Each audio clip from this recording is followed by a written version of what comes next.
Holy असहिष्णुता महाराष्ट्राला लागली घर घर बघा उद्योगाला बेरोजगारांचं केलं नुकसान कसा होईल महाराष्ट्र महान भाजप सेनेत ती ताकदच नाही।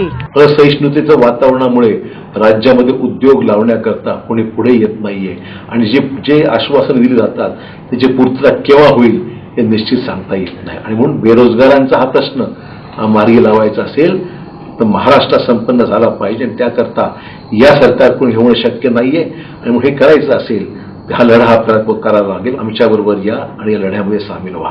बेरोजगारांनो द्या लढा त्यासाठी चला काँग्रेस सोबत न्याय मागण्यासाठी काँग्रेसच्या धडक मोर्चात सहभागी होऊया। 8 डिसेंबरला काँग्रेसच्या मोर्चात जाऊ।